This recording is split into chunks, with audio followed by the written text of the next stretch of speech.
கோவை தொண்டாமுத்தூர் சட்டமன்ற தொகுதியில் ஆலாந்துறை பேரூராட்சிக்குட்பட்ட அதிமுக உறுப்பினர்களுக்கான ஆலோசனை கூட்டம் மற்றும் அதிமுக உறுப்பினர்களுக்கு புதிய உறுப்பினர் அடையாள அட்டை வழங்கும் நிகழ்ச்சி முன்னாள் அமைச்சர் SP வேலுமணி தலைமையில் நடைபெற்றது. ஆலாந்துறை பகுதியில் நடைபெற்ற நிகழ்ச்சியில் முன்னாள் அமைச்சரும் அதிமுக தலைமை நிலைய செயலாளருமான SP வேலுமணி கலந்து கொண்டு அதிமுக உறுப்பினர்களுக்கான புதிய உறுப்பினர் அடையாள அட்டைகளை கழக நிர்வாகிகளிடம் வழங்கினார். இந்த நிகழ்ச்சியில் கழக முக்கிய நிர்வாகிகள் மற்றும் பூத் கமிட்டி பொறுப்பாளர்கள் உள்ளிட்ட ஏராளமானோர் கலந்து கொண்டனர்.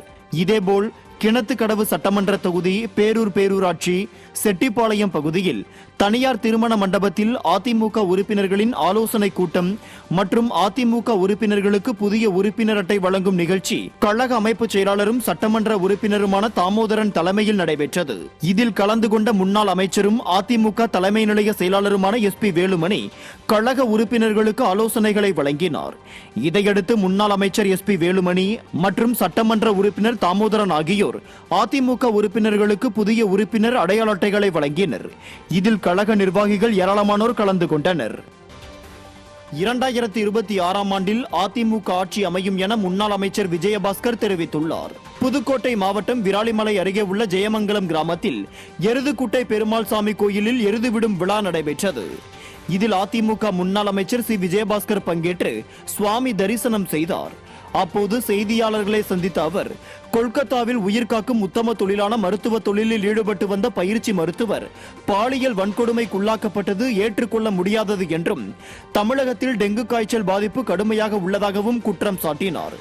குரங்கம்மை இந்தியாவுக்கு வரக்கூடாது என தெரிவித்த முன்னாள் அமைச்சர் விஜயபாஸ்கர் 2026ஆம் ஆண்டு அதிமுக பொதுச் செயலாளர் எடப்பாடி K பழனிசாமி தலைமையில் அதிமுக ஆட்சி அமையும் என தெரிவித்தார். டெங்கு தமிழகத்தில் அதிகமாக இருக்குது. அது கொஞ்சம் இன்னும் வெளியில் அந்த எண்ணிக்கை அரசு வெளியிடலை.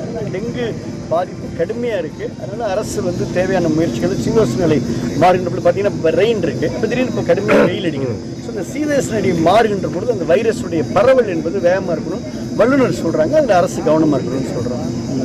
இல்லை அது 2026 அண்ணா ரொம்ப தெளிவாக சொல்கிறேன். 2026 அனைத்து இந்திய அண்ணா திராவிட முன்னேற்ற கழகம் மரியாதைக்குரிய எங்களுடைய பொதுச் செயலாளர் எதிர்க்கட்சிகள் அண்ணன் எடப்பாடியார் தலைமையில் மிக சிறப்பாக ஆட்சி அமைக்கக்கூடிய அத்தனை வாய்ப்புகளையும் எப்படி உருவாக்க வேண்டும் என்பதற்கான ஒரு வரலாற்று சிறப்புமிக்க கூட்டமாக விடியா திமுக ஆட்சியில் விசைத்தறி தொழில் நலிவடைந்து வருவதாக முன்னாள் அமைச்சரும் அதிமுக சட்டமன்ற உறுப்பினருமான தங்கமணி குற்றம் சாட்டியுள்ளார்.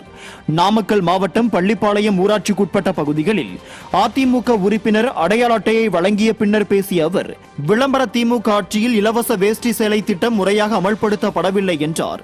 வருடந்தோறும் 3 கோடி வேட்டி சேலை உற்பத்தி செய்யப்பட்ட நிலையில் தற்போது வரை வெறும் 50 லட்சம் என்ற அளவிலேயே வேட்டி சேலை தயாரிப்பு பணிகள் நடைபெறுவதாக குற்றம் சாட்டியுள்ளார். இதன் காரணமாக விசைத்தறி தொழில் மிகப்பெரிய பாதிப்பை சந்தித்துள்ளது என்று கூறியுள்ளார். நிகழ்ச்சியில் வார்டு வாரியாக உறுப்பினர் அட்டை சேர்ப்பு குறித்த விண்ணப்பங்கள் கட்சி நிர்வாகிகளுக்கு வழங்கப்பட்டது. பள்ளிப்பாளையம் கட்சி நிர்வாகிகள் IT விங் பிரிவினர் உள்பட பல்வேறு தரப்பினர் இந்த கூட்டத்தில் கலந்து கொண்டனர்.